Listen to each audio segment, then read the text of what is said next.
Hello everyone and welcome to our special discussion of William Faulkner's A Rose for Emily. Today we are going to talk about the short story as well as the film adaptation, and we will approach it as if we were the team making the drama. We will compare the plot, character portrayal, themes, narrative structure, and share our personal opinions. Let us begin by introducing ourselves and our roles in this project. Hello, I am Nordam Isnamindamat Nazri, the director of this drama adaptation.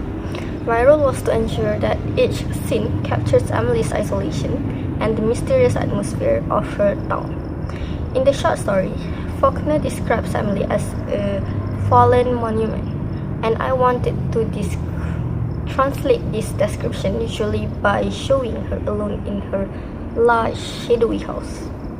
Hi everyone, my name is Nur Balkis Najwa binti Muhammad Rosti, and I am the scriptwriter of A Rose for Emily in this adaptation. So basically my main challenge was turning Faulkner's very descriptive and symbolic writing into something visual and believable on screens. So in the short story, many emotions are hidden in silence and narration. So I had to decide on what should be spoken and what should remain unspoken. I wanted the dialogue to feel natural but still reflect Emily's emotional tension and isolation. Hi, I am Nur Atika Maisara. I am the editor, and my role was to determine the pacing, transition, and overall flow of the film. While the short story uses a non-linear structure, I decided to arrange the film mostly in chronological order to help the audience understand Emily's life step by step. Hi, I am Noelia Kaisa bint Faisal and I play Emily. My focus was to portray her loneliness and inner emotional struggle through facial expressions, body language, and subtle gesture. Faulkner writes, she carried her head high, but you could see the sadness in her eyes, and this guided my performance. My name is Nik Fakhridina bin Imam Faiz, your host for today. My role is to guide the discussion, ask questions, and connect the story with the film adaptation so our audience can fully appreciate both versions.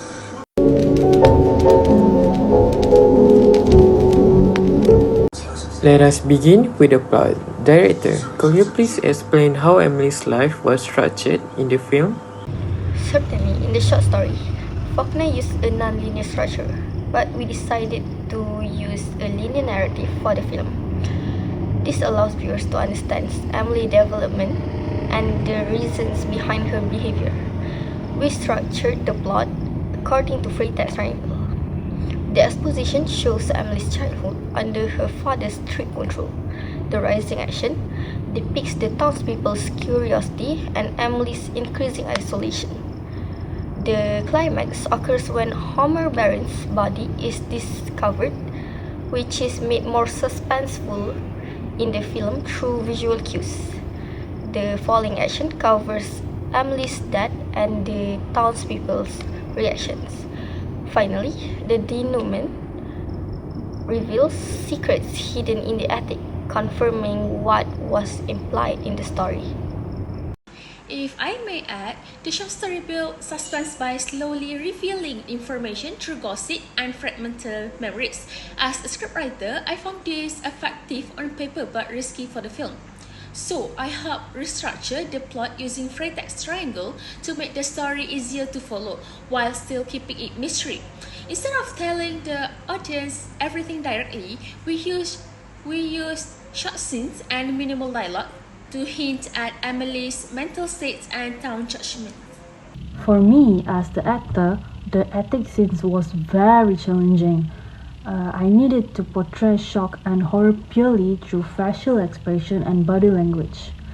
Just as Faulkner describes the townspeople's discovery of Homer's body. Okay, so I contribute by editing suspenseful scene with slow pans and close-up. And these techniques help the audience feel Emily's isolation and tension, while maintaining the mystery of the story.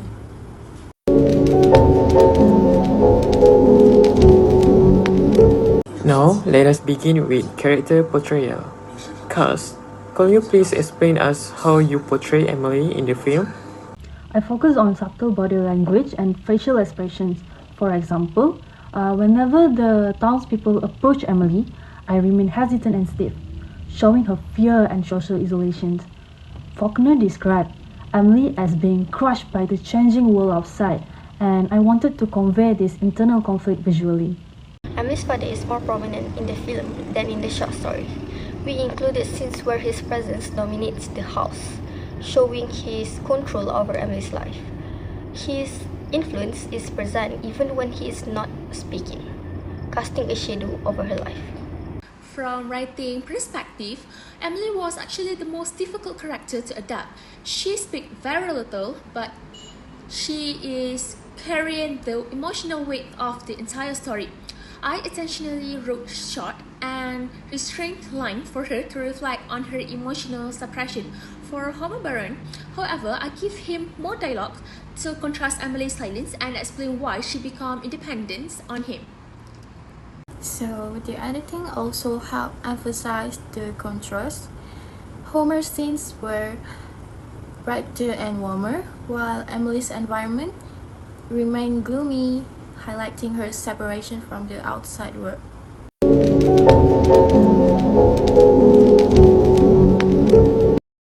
Director, could you please elaborate on the theme and atmosphere that we aim to portray? The major themes are isolation, decay, and social change. In the short story, Faulkner creates a mysterious mood through his descriptive language and non-linear timeline. In the film, we relied on visuals, lighting, and pacing to create a similar atmosphere and showing empty rooms, shadows, and slow camera movements. So one thing that I really focused was preserving the themes of decay and resistance to change. In the short story, Faulkner used symbolism, but in the film, I had to translate that into the dialogue and action. For example, instead of explaining Emily's fear and of change, we show it through hesitation, pauses, and also her reaction to the townspeople. This allowed the audience to feel her fear more than being told about it. I focus on showing Emily's fear of change, particularly in her interactions with the town people. Her posture and facial expression reflects how isolated and trapped she feels. The lighting was important as well. Emily's home is consistently dark, while the outside world is brighter. And this visual contrast represents her isolation and separation from society.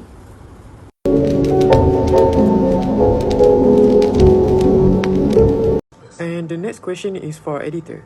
Could you please explain us why you chose a linear narrative for the film adaptation? Okay, so the non-linear structure of the short story works well in literature, but can be confusing on screen. So we used a linear timeline so the audience could clearly follow Emily's life from her youth to old age. So this approach allows viewers to emphasize with her experience step by step. Personally, I think both versions actually succeed in different ways. The short story invites readers to interpret events freely, while the film provides emotional clarity.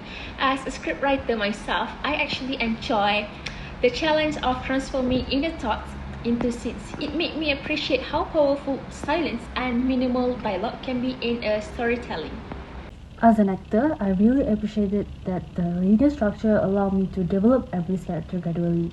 It gave me a chance to portray her growth and isolation naturally over time. Visually, the linear format helped preserve suspense subtly without confusing the audience.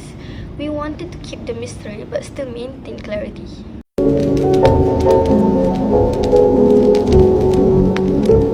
What major changes did we make from the short story to the film adaptation?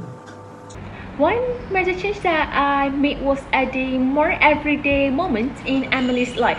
These scenes actually were not meant to explain too much, but to humanize her. By showing her routine and interaction, the audience actually can better understand her loneliness by making the final revelation more disturbing and emotionally impactful. We also made her father more present in the film and humanized Homer Baron through more visible interactions with Emily.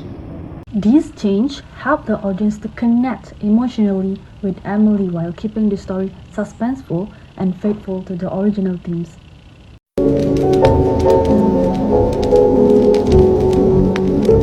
Now, let us begin reflecting personally. Which version of the story did each of you find more impactful? I found the film more impactful for clarity, while the short story is more mysterious and poetic. For me, I think the most impactful version actually depends on the audience itself. Readers who like mysteries may prefer the short stories, while visual learners may connect more with the film. Writing this adaptation actually taught me that staying faithful to a story doesn't mean that we're copying it exactly, but it is to understanding its emotional core. Okay, the editing allowed me to highlight small emotional details and making the film a new experience compared to reading the story. Portraying Emily was deeply immersive. I appreciated how subtle gesture and expression could convey her emotions and the story suspense. Lastly, what will happen if either Homer Baron or Emily's father were the central character of the story? If Emily's father were the center, the story would emphasize control and oppression more strongly. If Homer Baron were the center, suspense will shift and the audience empathy and perspective will change, making it a very different story.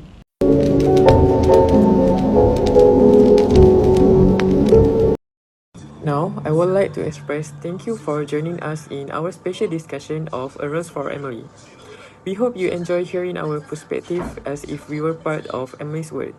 Both the short story and the film have unique strengths. The story allows the reader to imagine, while the film provides clear visual storytelling. Goodbye and continue exploring stories, both in literature and on screens.